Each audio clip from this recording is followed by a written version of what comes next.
ਅੱਗੇ ਵਧਦੇ ਹਾਂ। ਬੇਅਦਬੀ ਕੇਸ ਦੇ ਵਿੱਚ ਰਾਮ ਰਹੀਮ ਹਾਈ ਕੋਰਟ ਪਹੁੰਚ ਗਿਆ ਹੈ। ਹਾਈ ਕੋਰਟ ਦਾ ਰੁਖ ਕਰ ਲਿਆ ਹੈ ਰਾਮ ਰਹੀਮ ਨੇ ਤੇ ਬੇਅਦਬੀ ਕੇਸ ਦੀ ਜਾਂਚ ਸੀਬੀਆਈ ਨੂੰ ਸੌਂਪਣ ਦੀ ਮੰਗ ਕੀਤੀ ਹੈ। ਫਿਲਹਾਲ ਐਸਆਈਟੀ ਮਾਮਲੇ ਦੀ ਜਾਂਚ ਕਰ ਰਹੀ ਹੈ। ਪੁੱਛਗਿੱਛ ਵੀ ਹੋਈ ਹੈ ਰਾਮ ਰਹੀਮ ਤੋਂ, ਲੇਕਿਨ ਰਾਮ ਰਹੀਮ ਨੇ ਜਾਣਬੁੱਝ ਕੇ ਕੇਸ 'ਚ ਫਸਾਉਣ ਦੇ ਇਲਜ਼ਾਮ ਲਗਾਏ ਨੇ ਤੇ ਇਸ ਨੂੰ ਲੈ ਕੇ ਹਾਈ ਕੋਰਟ ਦਾ ਦਖਲ ਮੰਗਿਆ ਹੈ ਤੇ ਜਾਂਚ ਸੀਬੀਆਈ ਨੂੰ ਸੌਂਪਣ ਦੀ ਮੰਗ ਕੀਤੀ ਹੈ। 21 ਦਸੰਬਰ ਨੂੰ ਮਾਮਲੇ ਦੀ ਅਗਲੀ ਸੁਣਵਾਈ ਹੋਣੀ है, लेकिन इस विचाले जिवें ही राम रहीम ने हाईकोर्ट च पटिशन पाई है तो एसआईटी एक बार फिर तो पुछगिछ लई सुनारिया जेल जिथे राम रहीम बंद है उत्थे दे लई रवाना हो गई है ते अज फिर तो राम रहीम तो एसआईटी पुछगिछ करेगी। लेकिन दूसरे पासे बेअदबी केस की जांच सीबीआई नूं सौंपण दी राम रहीम ने मंग की है ते जानबुझ के केस च फसाउण दे इल्जाम लगाए ने। लेकिन दूसरे पासे एसआईटी रवाना हो चुकी है सुनारिया जेल दे लई ਤੇ ਇੱਕ ਵਾਰ ਫਿਰ ਤੋਂ ਪੁੱਛਗਿੱਛ ਹੋਏਗੀ ਰਾਮ ਰਹੀਮ ਤੋਂ। 21 ਦਸੰਬਰ ਨੂੰ ਮਾਮਲੇ ਦੀ ਅਗਲੀ ਸੁਣਵਾਈ ਹੋਏਗੀ।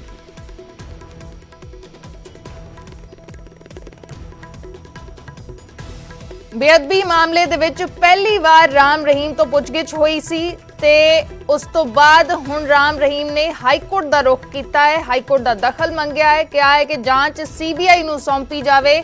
एसआईटी फिलहाल जांच कर रही है। एसआईटी अज फिर रवाना हुई है पुछगिछ दे लई। उमेश शर्मा साडे सहयोगी जुड़े ने। उमेश, किवें देखिया जावे राम रहीम ने हुण हाई कोर्ट दा रुख कीता है ते सीबीआई नूं जांच सौंपण दी मंग कीती है? देखो, लगातार जे आपां गल करिए पिछले कुछ टाइम तो राम रहीम ते हाई कोर्ट दे विच एक कह लो कि लगातार उहदा हाई कोर्ट आना जारी है और एक पटिशन जिहड़ी है कि नवीं पटिशन फाइल कीती है और इहदे विच मंग इह कीती गई है कि ਜਿਹੜੇ ਮਾਮਲੇ ਪੰਜਾਬ ਪੁਲਿਸ ਦੀ ਐਸਆਈਟੀ ਜਾਂਚ ਕਰ ਰਹੀ ਹੈ ਬੇਅਦਬੀ ਦੇ, ਉਹ ਸੀਬੀਆਈ ਨੂੰ ਦਿੱਤੇ ਜਾਣ। ਕਿਉਂਕਿ ਐਲੀਗੇਸ਼ਨ ਇਹ ਹੈ, ਜਿਹੜੀ ਪਟੀਸ਼ਨ ਫਾਈਲ ਕੀਤੀ ਗਈ ਉਹਦੇ ਵਿੱਚ ਐਲੀਗੇਸ਼ਨ ਇਹ ਹੈ ਕਿ ਉਹਨਾਂ ਦੇ ਖਿਲਾਫ ਰਾਮ ਰਹੀਮ ਨੂੰ ਇਹ ਲੱਗਦਾ ਕਿ ਇਹ ਉਹਨਾਂ ਨੂੰ ਫਸਾਇਆ ਜਾ ਰਿਹਾ ਹੈ। ਇੱਕ ਗਵਾਹ ਦੇ ਗਵਾਹ ਆਂਦਾ ਹੈ, ਉਸ ਤੋਂ ਬਿਆਨ ਲਿੱਤਾ ਜਾਂਦਾ, ਫਿਰ ਰਾਮ ਰਹੀਮ ਤੋਂ ਪੁੱਛਗਿੱਛ ਸ਼ੁਰੂ ਹੋ ਜਾਂਦੀ ਹੈ। प्रोडक्शन वारंट इशू होता है।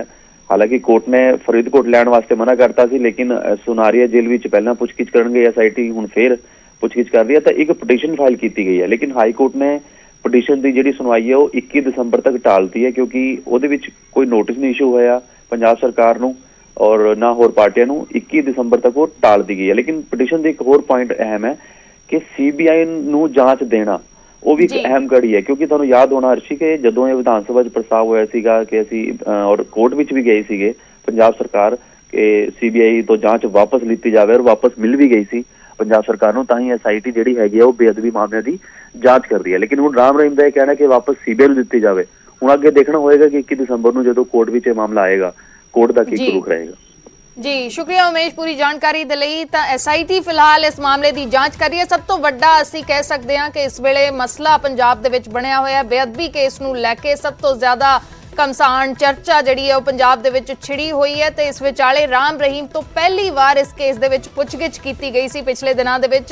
ते एक बार फिर एसआईटी रुख कर रही है अज सुनारिया जेल दा, एक बार फिर तो पुछगिछ होएगी। लेकिन इस विचाले राम रहीम ने हाई कोर्ट तो दखल मंगया है, फिर तो सीबीआई नूं जांच सौंपण दे लई पटिशन पाई गई है कि सीबीआई नूं जांच सौंपी जावे। इल्जाम लगाए ने कि उन्हां नूं केस च जानबुझ के फसाउण दी कोशिश कीती जा रही है।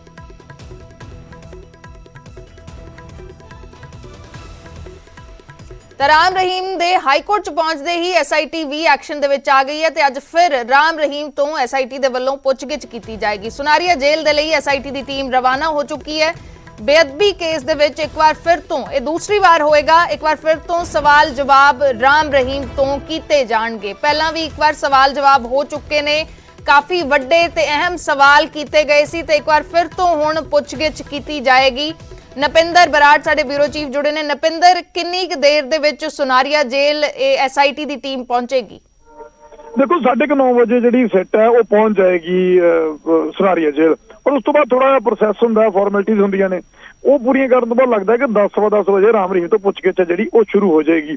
और पिछली बार भी क्योंकि 114 सवाल राम रहीम किए गए थे, हालांकि 40 सवाल लिखे गए थे, उस तो बाद जिहड़े काउंटर क्वेश्चन होंदे ने वो किए गए, 114 सवाल पूछे गए थे, वो सारी जानकारी न्यूज़ 18 दे चुका है। पर कई सवालों के जवाब राम रहीम लगातार गोलमोल कर रहा, यानी जी जांच है वो सिरे तक नहीं पहुंच सकी। तो कई सवालों के जवाब लेने वाले उस तो लाजमी ने, हालांकि डेरे दे विच भी जाके पड़ताल की गई सिट के वलों और डेरे के होर मैंबरों को पुछगिछ की गई, पर ਕਈ ਤਾਰ ਜਿਹੜੇ ਨੇ ਉਹ ਰਾਮ ਰਹੀਮ ਤੱਕ ਜਾ ਕੇ ਜੁੜਦੇ ਨੇ, ਉਹ ਰਾਮ ਰਹੀਮ ਤੱਕ ਜੀ। ਜਾ ਕੇ ਰੁਕ ਜਾਂਦੇ ਨੇ। ਤੇ ਇਸ ਕਰਕੇ ਉਹਨਾਂ ਸਵਾਲਾਂ ਦੇ ਜਵਾਬ ਲੈਣ ਦੇ ਲਈ ਸਿੱਟ ਹੈ ਜਿਹੜੀ ਉਹ ਦੁਬਾਰਾ ਰਵਾਨਾ ਹੋਈ ਹੈ। ਥੋੜੀ ਦੇਰ ਤੱਕ ਕਹਿ ਸਕਦੇ ਕਿ 9:30 ਵਜੇ ਸੁਨਾਰੀਆ ਜਿਹੜੀ ਟੀਮ ਹੈ ਜਿਹੜੀ ਪਹੁੰਚ ਜਾਏਗੀ ਔਰ ਉਸ ਤੋਂ ਬਾਅਦ ਪੁੱਛਗਿੱਛ ਦਾ ਸਿਲਸਿਲਾ ਫਿਰ ਤੋਂ ਸ਼ੁਰੂ ਹੋਵੇਗਾ ਔਰ ਫਿਰ ਸਾਰੀ ਜਾਣਕਾਰੀ ਦੇਣ ਦੀ ਜੀ। ਕੋਸ਼ਿਸ਼ ਕਰਾਂਗੇ ਕਿ ਅੱਜ ਕੀ ਪੁੱਛ ਪੜਤਾਲ ਹੋਈ ਹੈ, ਕੀ ਸਵਾਲ ਜਵਾਬ ਹੋਏ ਨੇ। ਜੀ ਸ਼ੁਕਰੀਆ ਨਪਿੰਦਰ ਪੂਰੀ ਜਾਣਕਾਰੀ ਦੇ ਲਈ। ਤਾਂ ਤਕਰੀਬਨ 9:30 ਵਜੇ SIT ਦੀ ਟੀਮ ਸੁਨਾਰੀਆ ਜੇਲ੍ਹ ਪਹੁੰਚ ਜਾਏਗੀ, ਥੋੜਾ ਪ੍ਰੋਸੈਸ ਹੋਏਗਾ, ਕਾਗਜ਼ੀ ਕਾਰਵਾਈ ਹੋਏਗੀ ਤੇ ਉਸ ਤੋਂ ਬਾਅਦ ਇੱਕ ਵਾਰ ਫਿਰ ਸਵਾਲ ਜਵਾਬ ਦਾ ਸਿਲਸਿਲਾ ਰਾਮ ਰਹੀਮ ਦੇ ਨਾਲ ਸ਼ੁਰੂ ਹੋਏਗਾ। ਪਿਛਲੀ ਵਾਰ 40 ਸਵਾਲ ਤਿਆਰ ਕਰਕੇ ਲੈ ਕੇ ਗਏ ਸਨ, ਲੇਕਿਨ 100 ਤੋਂ ਜ਼ਿਆਦਾ ਸਵਾਲ ਪੁੱਛੇ ਗਏ। ਕਈਆਂ ਦੇ ਜਵਾਬ ਰਾਮ ਰਹੀਮ ਨੇ ਦਿੱਤੇ, ਕਈਆਂ ਦੇ ਨਹੀਂ ਦਿੱਤੇ। ਤਾਂ ਅੱਜ ਇੱਕ ਵਾਰ ਫਿਰ ਤੋਂ ਪੁੱਛਗਿੱਛ ਹੋਏਗੀ। ਸੈਟੀਸਫੈਕਟਰੀ ਲੱਗਦਾ ਹੈ ਕਿ ਨਹੀਂ ਲੱਗਿਆ SIT ਨੂੰ, ਤੇ ਇੱਕ ਵਾਰ ਫਿਰ ਤੋਂ ਸਵਾਲ ਜਵਾਬਾਂ ਦਾ ਸਿਲਸਿਲਾ ਸ਼ੁਰੂ ਹੋਏਗਾ। ਆਪਣੀ ਰਿਪੋਰਟ ਸੌਂਪਣ ਤੋਂ ਪਹਿਲਾਂ ਦੂਸਰੀ ਵਾਰ ਰਾਮ ਰਹੀਮ ਤੋਂ ਪੁੱਛਗਿੱਛ ਕਰਨ ਦੇ ਲਈ SIT ਦੀ ਟੀਮ ਰਵਾਨਾ ਹੋ ਚੁੱਕੀ ਹੈ।